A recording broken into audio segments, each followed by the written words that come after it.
Hello, I am Ashutosh Singh and I am currently pursuing my MBA from IIM Trichy.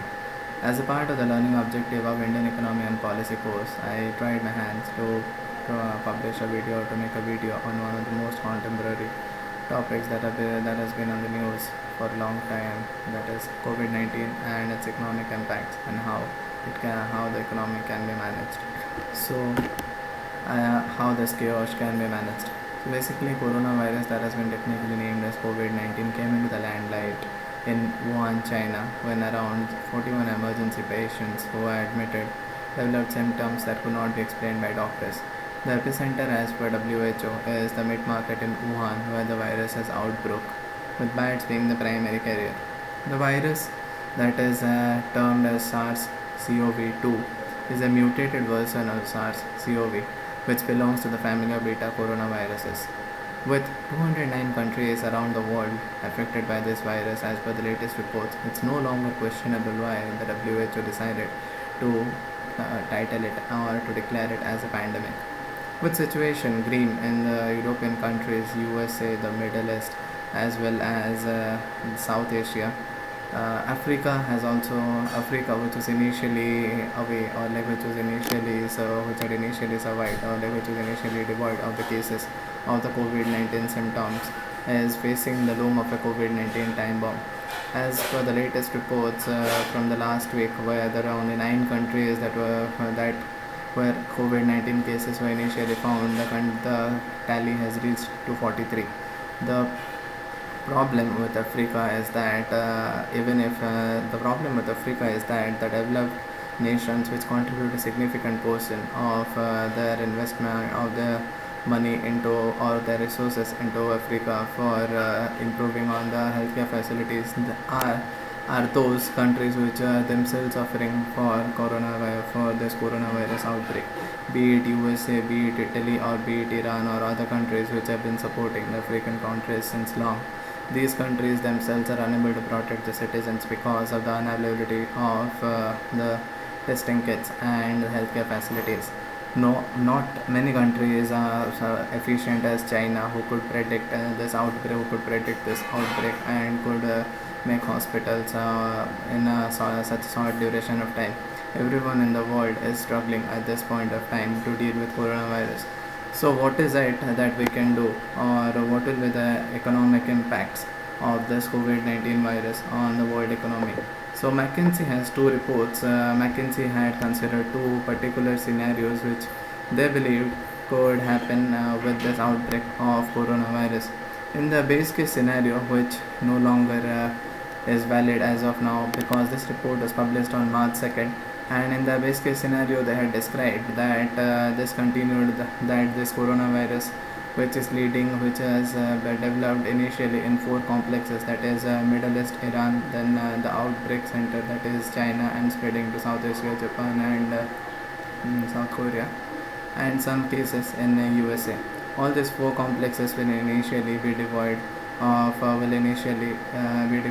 trade practices, because other countries might not be willing to promote their trade relationships with all these four complexes. But now, somewhat the pessimistic view is that considered is somewhat holding true.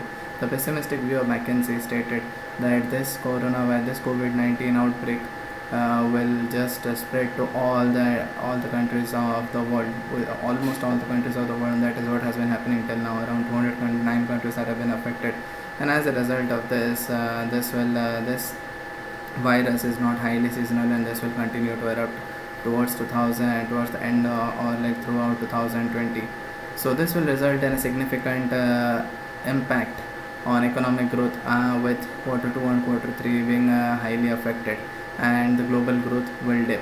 It is because of the fact that people who are under who see in this current situation, most of the countries have either declared emergency or are in a lockdown phase.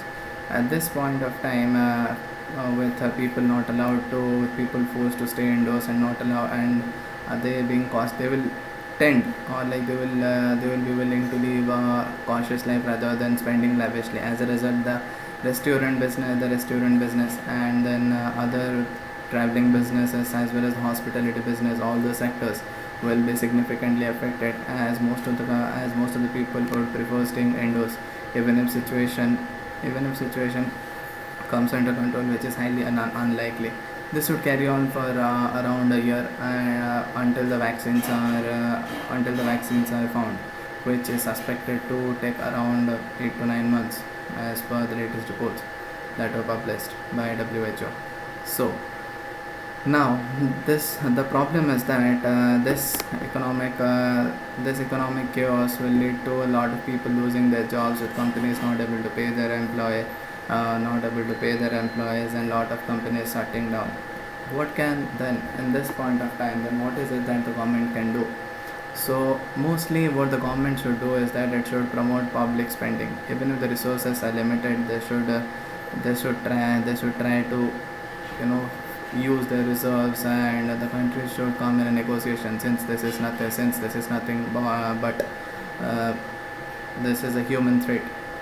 This is the threat for the race. So all the countries should work in unison, and they should try to make as many kits and hospitals as much as they can, so that all these deaths and all that can be avoided. And once the economy becomes stable, then they can look for other measures on how to boost their economy. And once, say, there are two phases. The first phase was described by me right now, as and when this epidemic is going on, as and when how to deal with it. After the post epidemic, what they can do is that they can include high levels of public debt, as in order to restart, or like in order to allow people to start their own businesses again, and compensate them, or subsidizing them. And but relatively, the success in phase 1 will ensure that economic policy can go back to normal operations. Again, interest rates and inflation might should not be allowed to increase, because somehow they will have to ensure that the rich people do not take away everything and leave nothing for the poor, which will lead to a chaos in the economy. So what they can do is that the public boosting should be the public spending, and the public boosting by the government should be there as much as possible. They should avoid liquidity crisis, and most importantly, the public debt ratio should be kept as low as possible, and this would allow more and more debt. Even if it turns out to be a bad debt, that is something which can be handled later. But at this point of time, after the outbreak is done and dusted, and we have a vaccine for that, so we need to start working on the recovery phase. A lot of people might lose out their jobs. It might not be easy to create jobs very at a rapid pace, but at least what they can ensure is that the normal, or like the basic amenities of living, like the food, shelter and clothing, should be provided free of cost as much as possible to the needful, so that people don't die from other kinds of famines like malnutrition, which has particularly been the case in Africa since decades or maybe centuries.